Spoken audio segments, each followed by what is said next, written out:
choose our friends. We choose our lovers. We even choose our jobs. But there is one thing in this life we do not choose: our family. We carry their DNA. We carry their trauma.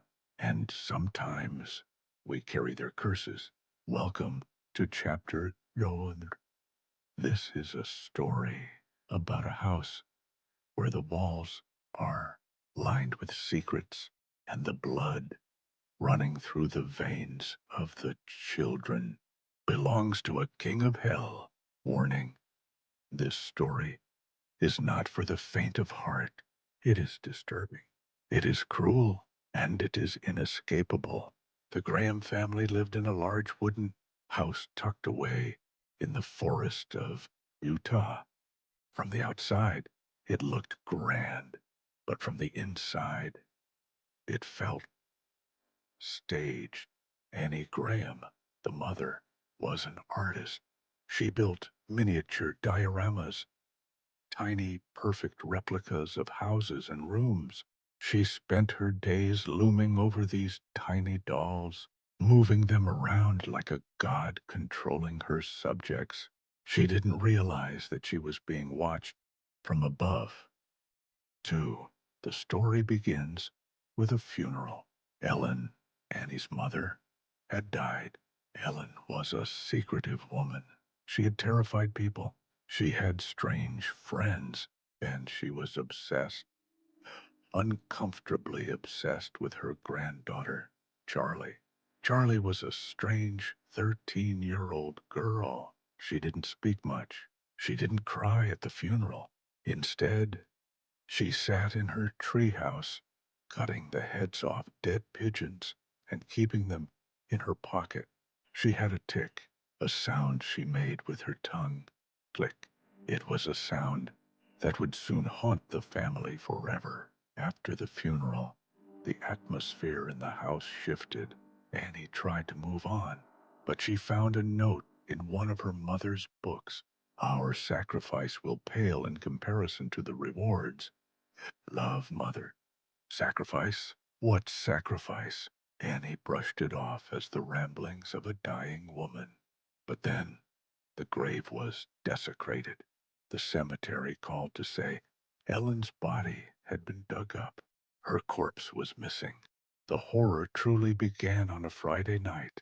Peter, the 16-year-old son, wanted to go to a party to smoke weed and see a girl. Annie forced him to take his little sister, Charlie, with him.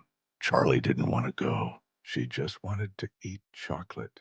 At the party, while Peter was smoking in the bedroom, Charlie ate a piece of chocolate cake. She didn't know it had nuts in it. She was deathly allergic. Her throat began to close. She wheezed, clawing at her neck. Peter, terrified, grabbed her. He threw her into the back seat of the car and sped toward the hospital. The road was pitch black. Charlie rolled down the window, gasping for air, sticking her head out into the wind, trying to breathe. Peter saw a dead deer on the road. He swerved. Thud! A loud, wet impact. Peter slammed on the brakes. The car stopped. Silence. Total silence from the back seat. No wheezing, no crying, just the hum of the engine. Peter didn't turn around. He gripped the steering wheel, staring straight ahead. His hands shook. He knew what had happened, but his mind was too broken to accept it. He drove home. He parked the car. He walked into the house, past his sleeping parents, and got into bed. He stared at the ceiling in the dark, waiting. The scream came the next morning. His mother, Annie, walked out to the car to go to the store. She saw the headless body of her daughter in the back seat. Her head had been severed by a telephone pole. The scream Annie let out wasn't human. It was the sound of a soul breaking in half. The grief destroyed the family. Steve, the father, tried to hold it together.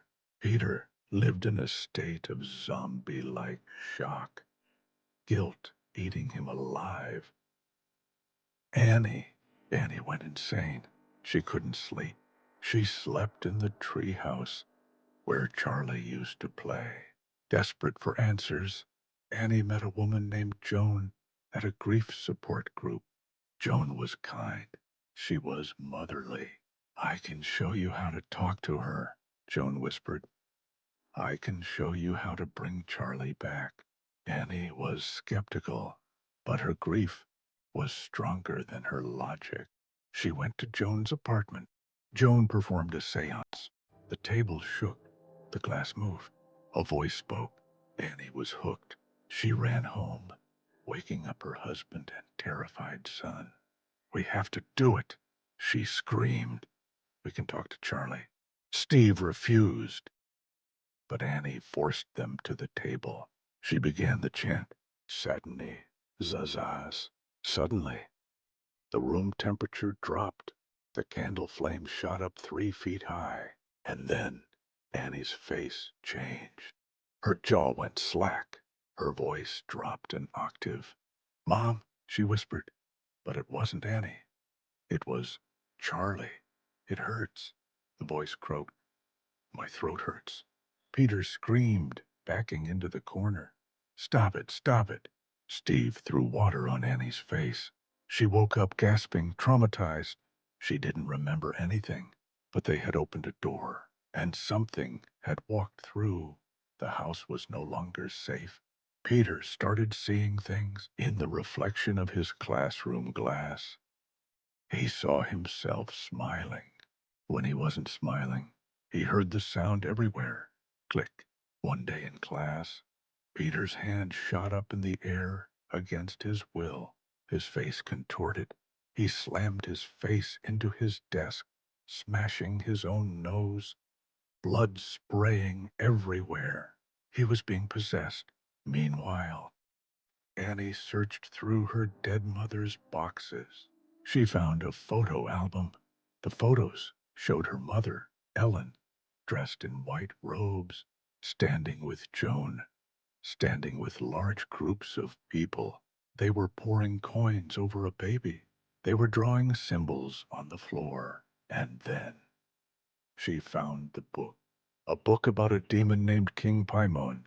Paimon is one of the kings of hell. He demands a male host. He brings riches and knowledge, but he needs a body. Annie realized the truth. Her mother was a queen in this cult. They had tried to put the demon in Annie's brother years ago. He committed suicide to escape. Then they wanted Charlie, but Charlie was a girl. The body was weak. They needed a boy. They needed Peter. Annie realized the accident wasn't an accident. The telephone pole had the cult symbol carved into it. It was a ritual sacrifice to release the demon from Charlie so it could go into Peter. Annie ran to the fireplace. She found the sketchbook Charlie used to draw in.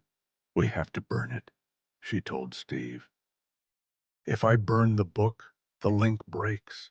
She threw the book into the fire, but as the pages burned, Annie's sleeve caught fire. She screamed. She was linked to the book. If she burned the book, she would burn herself alive. She pulled the book out. She was trapped. Night fell. The final ritual began. Steve, the father, finally looked at the book. "This is insanity, Annie. You are sick." "I'm not sick," Annie screamed. "Uh, Throw the book in the fire. I'll sacrifice myself to save Peter."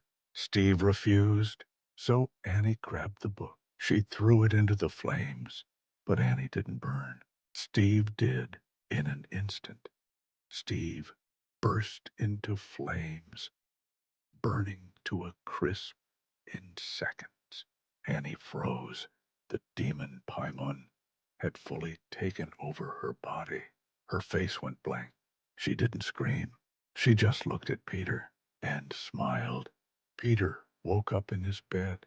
The house was silent. He walked into the hallway. He saw his mother, but she wasn't walking. She was floating in the corner of the ceiling, clinging to the walls like a spider, watching him. Peter ran. He locked himself in the attic. He screamed for help, but then he saw her. His mother was in the attic. She was hovering in the air, holding a piece of piano wire. She began to saw at her own neck, back and forth, frantically, with a blank expression. She cut through her own throat, then the muscle, then the bone. Peter watched in horror as his mother decapitated herself, her head falling to the floor with a wet thud. Terrified, Peter jumped out of the three-story attic window. He hit the ground hard. Darkness. A moment later, Peter opened his eyes. He stood up. He wasn't in pain. His posture was different. He rolled his shoulders back. He heard the sound. Click. He looked up at the treehouse. It was glowing with candlelight. He climbed the ladder. Inside the treehouse, the room was filled with people, the naked members of the cult. Joan was there. They were bowing.